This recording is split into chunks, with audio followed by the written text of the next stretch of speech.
ప్రియమైన సహోదరీ సహోదరులకు ప్రభువు పేరిట వందనాలు. మీకు మీ కుటుంబానికి యేసుక్రీస్తు యొద్ద నుండి దీవెనలు, ఆశీర్వాదములు మెండుగా కలుగునుగాక. ఈరోజు యేసుక్రీస్తు యొద్ద నుండి మీకు బంగారు మాట, దేవుని వాగ్దానము. నిర్గమకాండము 14వ అధ్యాయము 14వ వచనము. యెహోవా మీ పక్షమున యుద్ధము చేయును, మీరు ఊరకయే ఉండవలెనని ప్రజలతో చెప్పెను. The Lord shall fight for you, and ye shall hold your peace. దేవునికి మహిమ కలుగునుగాక. ఈ వాక్యం విన్న మీకు కూడా దేవుడు సమాధానమిచ్చునుగాక. మీ పక్షమున దేవుడు అపవాదితో యుద్ధము చేయునుగాక. ఆమేన్. ఇది ఈ అధ్యాయము బైబిల్ అంతటిలో ఒక ప్రత్యేకమైనటువంటి అధ్యాయము. ఎందుకు అంటే ఈ అధ్యాయంలో దేవుడు చేసిన అద్భుతము అలాంటిది కాదు. ఆ అద్భుతం ఏమిటో, ఆ పరిస్థితి ఏమిటో, అసలు ఏం జరిగిందో ధ్యానించుకుందాము. ఇదే అధ్యాయము 1వ వచనంలో నుండి. మరియు యెహోవా మోషేతో ఇలాగు సెలవిచ్చెను, ఇశ్రాయేలీయులు తిరిగి పీహహీరోతు ఎదుటను, అనగా మిగ్దోలుకు సముద్రమునకు మధ్యనున్న బయల్సెఫోను ఎదుటను దిగవలెనని వారితో చెప్పుము. దాని ఎదుట సముద్రమునొద్ద వారు దిగవలెను. ఫరో ఇశ్రాయేలీయులను గూర్చి, వారు ఈ దేశములో చిక్కుబడియున్నారు, అరణ్యము వారిని మూసివేసెనని అనుకొనెను. అయితే నేను ఫరో హృదయమును కఠినపరచెదను, అతడు వారిని తరుమగా, నేను ఫరో వలనను అతని సమస్త సేనల వలనను మహిమ తెచ్చుకొందును. నేను యెహోవానని ఐగుప్తీయులు తెలుసుకొందురనెను. వారు ఇలాగు దిగిరి. ప్రజలు పారిపోయినట్టు ఐగుప్తు రాజునకు తెలుపబడినప్పుడు ఫరో హృదయమును, అతని సేవకుల హృదయములను ప్రజలకు విరోధముగా త్రిప్పబడి, మనమెందుకిలాగు చేసితిమి? మన సేవలో నుండకుండా ఇశ్రాయేలీయులను ఎందుకు పోనిచ్చితిమి అని చెప్పుకొనిరి. అంతటా అతడు తన రథమును సిద్ధపరచుకొని తన జనమును తనతో కూడా తీసుకొని పోయెను. మరియు అతడు శ్రేష్టమైన 600 రథములను, ఐగుప్తు రథములనన్నిటినీ, వాటిలో ప్రతి దాని మీద అధిపతులను తోడుకొని పోయెను. యెహోవా ఐగుప్తు రాజైన ఫరో హృదయమును కఠినపరచగా, అతడు ఇశ్రాయేలీయులను తరిమెను. అట్లు ఇశ్రాయేలీయులు బలిమిచేత బయలు వెళ్ళుచుండిరి.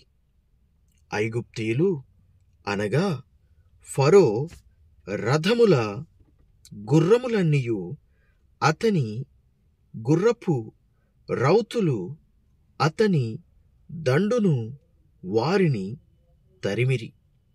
బయల్సెఫోను ఎదుటనున్న పీహహీరోతునకు సమీపమైన సముద్రము దగ్గర వారు దిగుచుండగా వారిని కలుసుకొనిరి.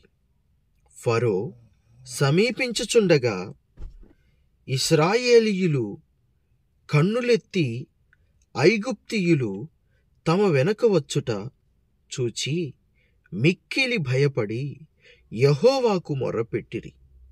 అంతట వారు మోషేతో, ఐగుప్తులో సమాధులు లేవని ఈ అరణ్యములో చచ్చుటకు మమ్మును రప్పించితివా?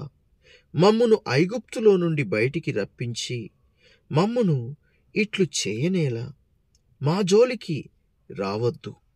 ఐగుప్తీయులకు దాసులమగుదుమని ఐగుప్తులో మేము నీతో చెప్పిన మాట ఇదే గదా.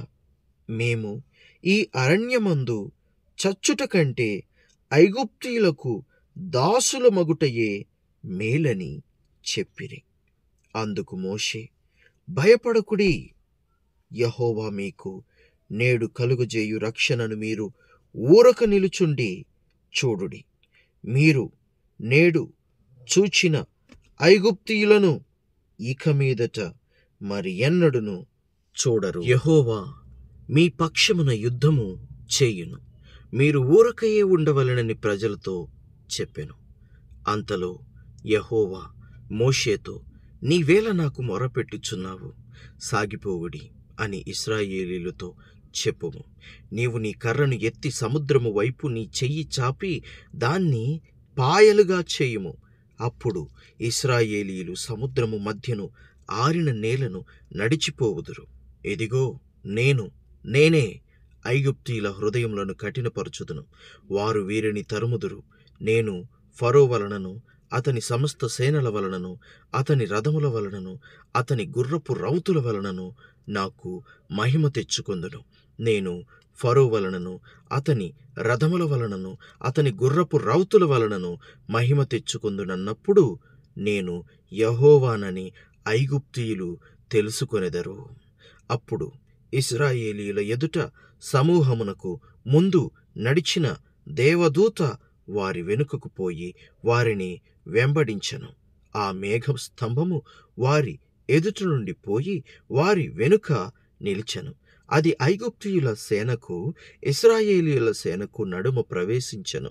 అది మేఘము గనుక వారికి చీకటి కలిగెను, గాని రాత్రి అది వీరికి వెలుగునిచ్చెను గనుక ఆ రాత్రి అంతయు ఐగుప్తీయుల సేన ఇశ్రాయేలీయులను సమీపించలేదు. మోషే సముద్రము వైపు తన చెయ్యి చాపగా యెహోవా ఆ రాత్రి అంతయు బలమైన తూర్పు గాలిచేత సముద్రమును తొలగించి దానిని ఆరిన నేలగా చేసెను. నీళ్లు విభజింపబడగా ఇశ్రాయేలీయులు సముద్రము మధ్యను ఆరిన నేల మీదను నడిచిపోయిరి. ఆ నీళ్లు వారి కుడి ఎడమను ప్రక్కలను వారికి గోడవలే నుండెను. ఐగుప్తీయులను, ఫరో గుర్రములను, రథములను, రౌతులను వారిని తరిమి సముద్రమున చేరిరి. అయితే వేకువజామున యెహోవా ఆ అగ్ని మేఘమయమైన స్తంభము నుండి ఐగుప్తీయుల దండు వైపు చూచి ఐగుప్తీయుల దండును కలవరపరిచి వారి రథచక్రములు ఊడిపడునట్లు చేయగా వారు బహు కష్టపడి తోలుచుండిరి. అప్పుడు ఐగుప్తీయులు ఇశ్రాయేలీయుల ఎదుట నుండి పారిపోదుము రండి, యెహోవా వారి పక్షమున మనతో యుద్ధము చేయుచున్నాడని చెప్పుకొనిరి. అంతలో యెహోవా మోషేతో, ఐగుప్తీయుల మీదికిని వారి రథముల మీదికిని వారి రౌతుల మీదికిని నీళ్లు తిరిగి వచ్చునట్లు సముద్రము మీద నీ చెయ్యి చాపుము అనెను. మోషే సముద్రము మీద తన చెయ్యి చాపగా ప్రొద్దు పొడిచినప్పుడు సముద్రము అధిక బలముతో తిరిగి పొర్లెను గనుక ఐగుప్తీయులు అది చూచి వెనుకకు పారిపోయిరి. అప్పుడు యెహోవా సముద్రము మధ్యను ఐగుప్తీయులను నాశనము చేసెను. నీళ్లు తిరిగి వచ్చి ఆ రథములను రౌతులను వారి వెనుక సముద్రములోనికి వచ్చిన ఫరో యొక్క సర్వసేనను కప్పివేశెను. వారిలో ఒక్కడైనను మిగిలి ఉండలేదు. అయితే ఇశ్రాయేలీయులు ఆరిన నేలను సముద్రము మధ్యనున్నప్పుడు ఆ నీళ్లు వారి కుడి ఎడమల పక్కను గోడల వలె నుండెను. ఆ దినమున యెహోవా ఐగుప్తీయుల చేతిలో నుండి ఇశ్రాయేలీయులను రక్షించెను. ఇశ్రాయేలీయులు చచ్చిన ఐగుప్తీయులను సముద్ర తీరమున చూచిరి.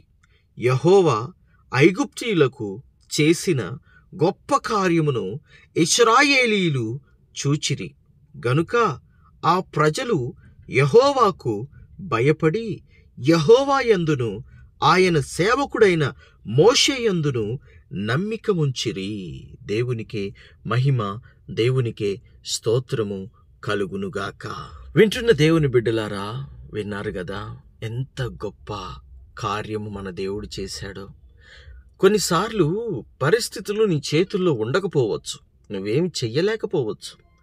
దేవుడి మీద భారం వేయి. దేవుడి మీద భారం వేసి దేవుని మీదే ఆనుకొని మౌనంగా ఉండి చూడు.